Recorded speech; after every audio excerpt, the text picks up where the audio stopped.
సాగర్ రేవంత్ అన్న రేవంత్ అన్న ప్రేమ్ సాగర్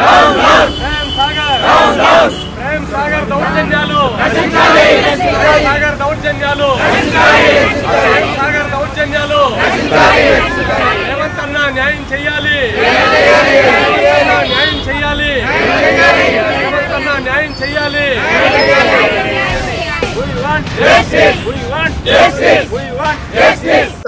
చెప్పండి అమ్మా, అసలు మీరు 20 సంవత్సరాల నుంచి పోరాటం చేస్తున్నారు కదా, అంటే ఇది ప్లాట్ మీది కాదు, మీ మదర్ దే ఉంది, ఫాలో అయ్యి ఉండొచ్చు. అవునండి, మా పేరెంట్స్ కొన్నారు ఇది. మా మదర్ అండి అక్కడ Vijay Kumari, she's retired headmistress from government school. అయితే మా mummy she was a young widow. తర్వాత మా గురించి అనేసి చాలా కష్టపడి ఈ ప్లాట్ కొన్నారండి. దట్ టు ఇన్ 1983 లో కొన్నారు. దాని తర్వాత మా మదర్ పాస్డ్ అవే ఇన్ 2016. కానీ ఏంటంటే కూతురుగా నాకు వచ్చిందండి అది. అయితే మేము 2000 వరకు ఏమీ ప్రాబ్లం లేకుండా 2001 దాకా. కానీ ఇక్కడ మంచిర్యాల ఎమ్మెల్యే ప్రేమ్ సాగర్ వచ్చి కబ్జా చేసి దాని ఫెన్సింగ్ అంతా వేసేసి అట్లా ఉన్నారు. తర్వాత అప్పుడు మేము ఒక టీమ్ గా ఫామ్ అయ్యి తర్వాత కేసులన్నీ కొట్లాడినాము.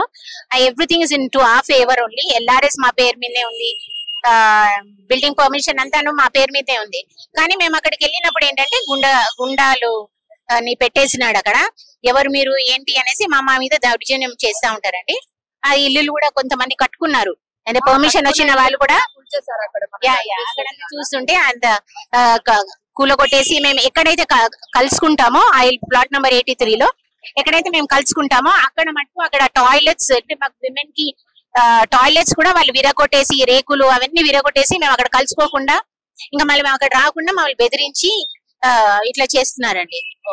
అంటే అన్ని బాగానే చేశారు కానీ ఒకటి ప్లాట్స్ మీ దగ్గర లాక్కోవడం బాగానే ఉంది కానీ ఆయన కరెక్ట్ డాక్యుమెంట్స్ ప్రజెంట్ చేయలేకపోయారు కదా గవర్నమెంట్ కి. సో ఇంకా డిలే అవుతుంది. అంటే 20 years ఆఫ్ ఫైట్ అని అంటే మీకైనా అటు అలసిపోయినట్టు అనిపించాలి కదా. 3rd జనరేషన్ కూడా రెడీ అయిపోతున్నారండి. ఏంటంటే మేము కొట్లాడి కనీసం మా పిల్లలకైనా గ్రాండ్ పేరెంట్స్ హెరిటేజ్ వాళ్ళకన్నా వస్తుంది అనేసి మేము ఇట్లా తిరుగుతున్నాము. నిద్ర ఆహారాలు మానేసి ఇంకా ఇదే అన్నమాట. ఎందుకంటే మేము మామూలుగా ఉద్యోగాలు కూడా చేసుకోవాలి. అండ్ దెన్ ఈ ఇట్లాంటి యాజిటేషన్స్ ఇట్లాంటి వాటికి మేము రావాలంటే ఎంత కష్టం అండి. కానీ అందరం ఎంత మంది విమెన్ ఇల్లు వదిలిపెట్టేసి ఇట్లా రోడ్ల మీద పడి మేము అడుగుతున్నామండి. ఏంటంటే మాకు లాస్ట్ గవర్నమెంట్ లో మాకేమీ న్యాయం జరగలేదండి. బట్ ఇప్పుడు ఏంటైనా ఆయన ఎమ్మెల్యే అయిపోయినాడు. సో అప్పటికి ఏంటంటే we are trusting in the chief minister అండి రేవంత్ రెడ్డి గారు మాకు ఒక న్యాయం చేశాడు అనేసి మేము ఈ విధంగా ప్రజావాణి కూడా వెళ్ళాము 6 times. ఇది మళ్ళీ ఫైనలీ ఈ ఒక ధర్నా చేయాలి. ఎందుకంటే ఆయన నోటీస్ కి వెళ్తుందో లేదో తెలియదు, మధ్యలో ఎవరు ఆయన చెవులో పడకుండా చేస్తున్నారో ఏమో తెలియదు. కానీ బట్ ఈ విధంగా చేస్తే ఒకవేళ మీలాంటి మీడియా కవరేజ్ వలన ఆయన at least he would come to know what's happening around అనేసి మా బాధితులందరూ మేమందరం ఆయన వేడుకుంటున్నామండి. ఆయన కొంచెం మాకు జస్టిస్ న్యాయం జరిగేటట్లుగా ఆయన తప్పక చేశారని మేము వీఆర్ హోపింగ్ ఫర్ ఇట్.